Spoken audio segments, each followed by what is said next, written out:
Hello, everybody. Happy Wednesday. If you heard my message on Sunday, some of this might be repeat for you, but I also fully believe that repetition is what connects our minds to our hearts with some of this stuff. And I also had the thought when I was like, gosh, should I expand on this a little bit more?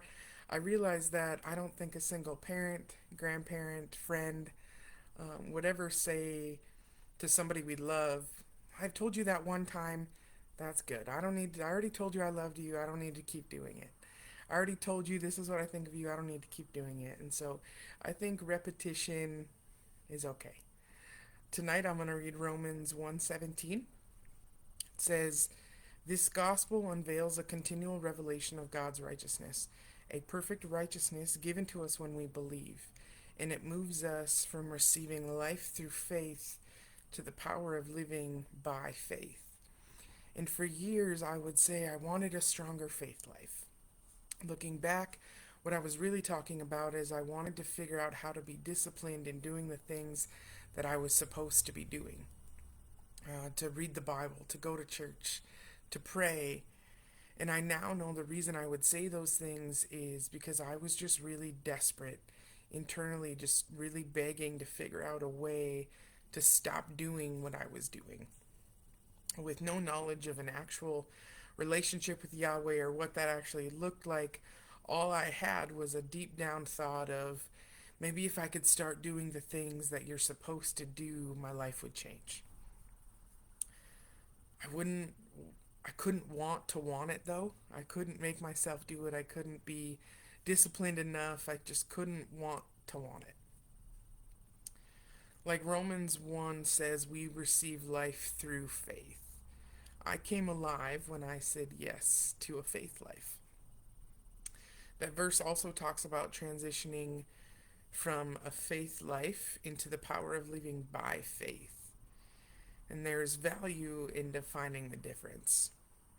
A faith life is a grace gift that brings you into an awareness and understanding of the perfect, loving union you have. A life of faith is trust and confidence in that union you learned about.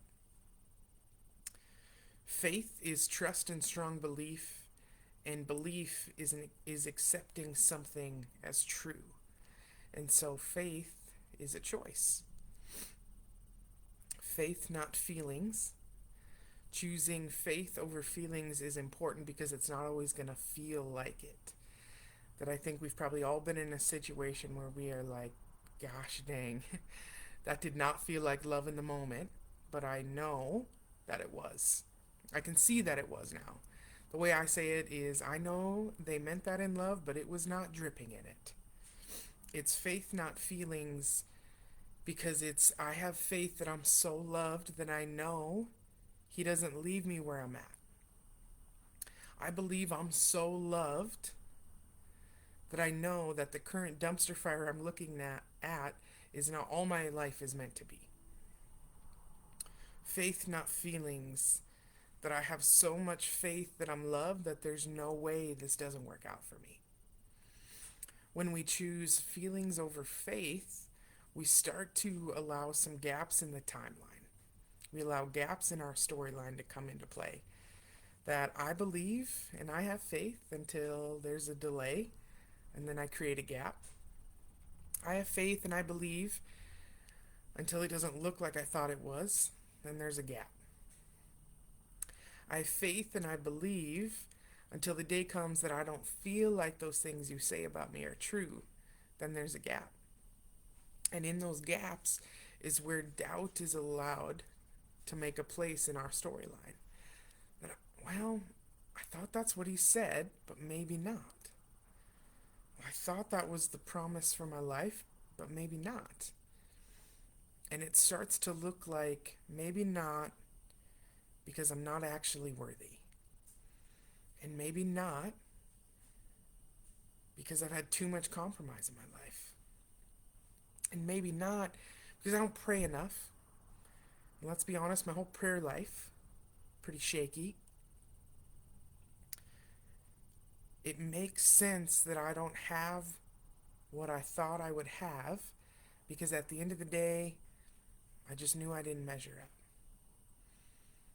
Those gaps start to affect the storyline of our life, and they weren't meant to be there. The storyline is meant to just be love the whole way, trust the whole way, belief the whole way, even when it doesn't make sense, even when we can't see it, that we have trust and belief at the end of the day. I don't think we understand the role of faith in our life.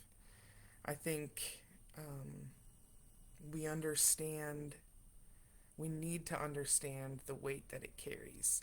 Our faith is not just supposed to be a card we pull out on hard days, at funerals, on Sundays. It's not a card we play, it's the life we live. Matthew 9, Mark 5, Luke 8 all tell a story of a woman who had a blood issue for 12 years. And at the end of the story, Jesus says, "Daughter, your faith has healed you."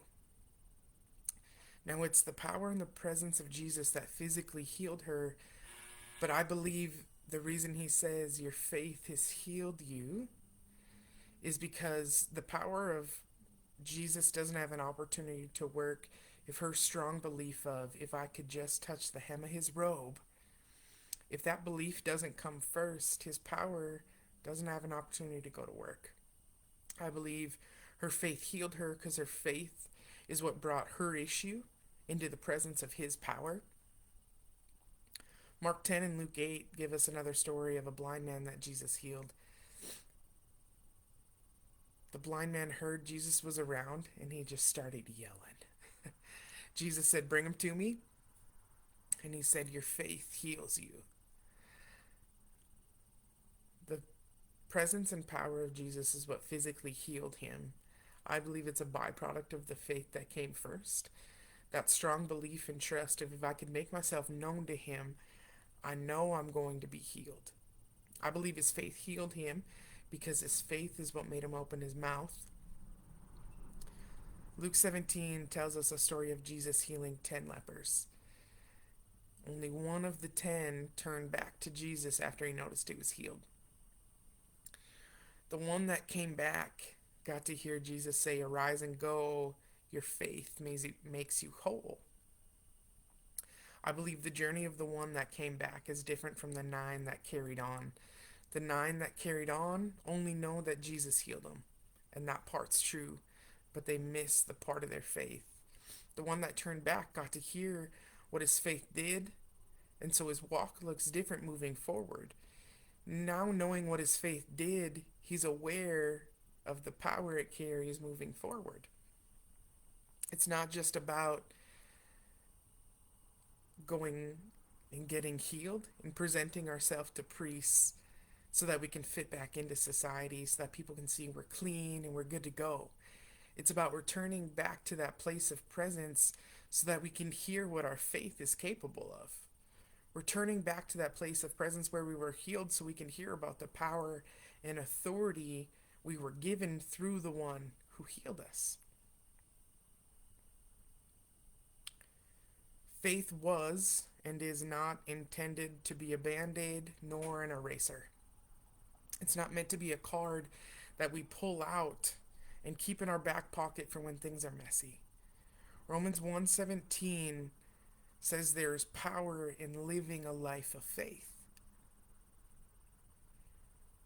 Living a life of trusting is not just about when things look that way. It's about trust that no matter what they look like, I believe that I'm still loved. It doesn't change anything of how the Father sees us.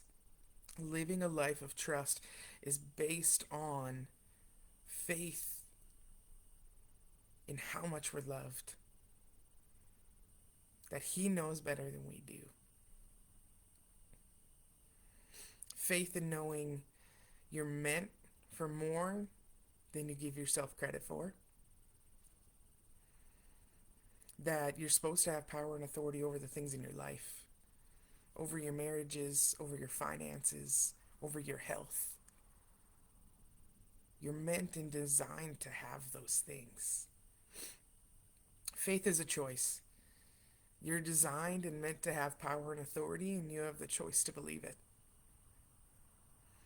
You're meant to have an abundant life, and you have the choice to believe it. You have faith that heals, and you have the choice to believe it.